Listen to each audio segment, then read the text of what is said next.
সুপ্রিয় দর্শক শ্রোতা সকলকে স্বাগতম জানাচ্ছি বাংলাভিউ সরাসরি সম্প্রচারে। আপনাদের সাথে স্টুডিও থেকে যুক্ত হয়েছে আমি শ্রাবণী তালুকদার। জানিয়ে দেওয়ার চেষ্টা করব সারাদিনের বিভিন্ন আপডেট।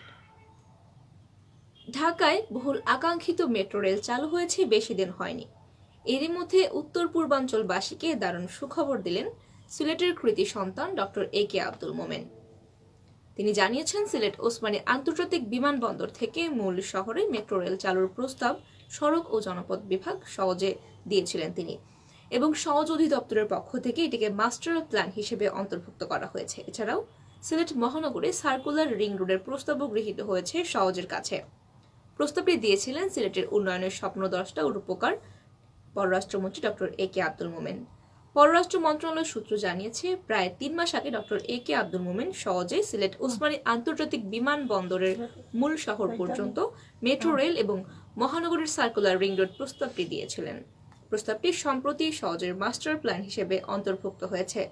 সহজ বিভাগ সিলেটের নির্বাহী প্রকৌশলী মোহাম্মদ মুস্তাফিজুর রহমান জানিয়েছেন, আজ সন্ধ্যায় তিনি জানিয়েছেন, প্রধানমন্ত্রীর নির্দেশনায় সড়ক ও জনপথ অধিদপ্তরের 20 বছর ব্যাপী একটি মাস্টার প্ল্যান হাতে নিয়েছে।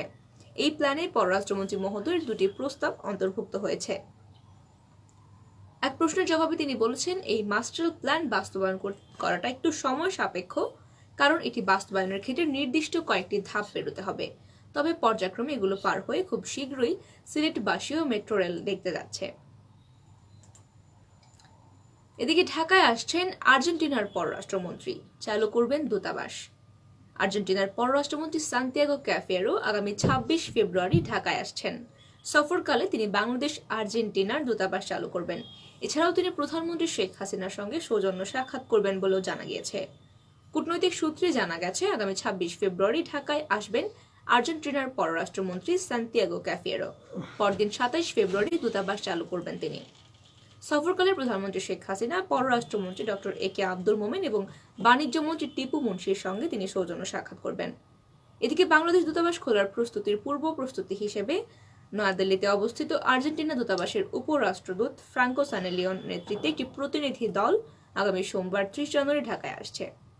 বাংলাদেশ বরাবরই আর্জেন্টিনা ফুটবল দলের একনিষ্ঠ ভক্ত রয়েছে। তবে কাতার বিশ্বকাপে দলটির প্রতি বাংলাদেশিদের অপরিসীম অনুরাগ আবেগ বিশ্ববাসীর মনোযোগ আকর্ষণ করেছে। কাতার বিশ্বকাপে মেক্সিকোর বিপক্ষে ম্যাচের গোলের পর উল্লসিত বাংলাদেশি সমর্থকদের একটি ভিডিও ফিফার অফিসিয়াল টুইটার অ্যাকাউন্টে পোস্ট করা হয়েছে। ভিডিওটি দ্রুত সামাজিক যোগাযোগ মাধ্যমে ছড়িয়ে পড়ে। আর্জেন্টিনার বিভিন্ন গণমাধ্যমেও ঘটনাটি ফলো করে প্রচার করা হয়েছিল। আর্জেন্টিনার জাতীয় ফুটবল দলের অফিসিয়াল টুইটার অ্যাকাউন্ট থেকে বাংলাদেশ সম্পর্কে টুইট করে বলা হয়েছিল, তাদের দলকে সমর্থন করার জন্য বাংলাদেশিদেরকে অনেক ধন্যবাদ। আর্জেন্টিনার বিশ্বকাপ ফুটবলের শিরোপা জয়ের পর অভিনন্দন জানিয়ে দেশটির প্রেসিডেন্ট আলবার্তোকে চিঠি পাঠিয়েছিলেন বাংলাদেশের প্রধানমন্ত্রী শেখ হাসিনা। অভিনন্দন বার্তার জবাবে প্রধানমন্ত্রী শেখ হাসিনাকে ধন্যবাদ জানিয়ে চিঠি দিয়েছিলেন, এবং চিঠিতে তিনি বলেছিলেন 2023 সালে ঢাকায় আর্জেন্টিনার দূতাবাস স্থাপনের মাধ্যমে দুই দেশের জনগণের ভ্রাতৃত্ব এবং সম্প্রীতির বন্ধন আরও দৃঢ় করতে চান তিনি।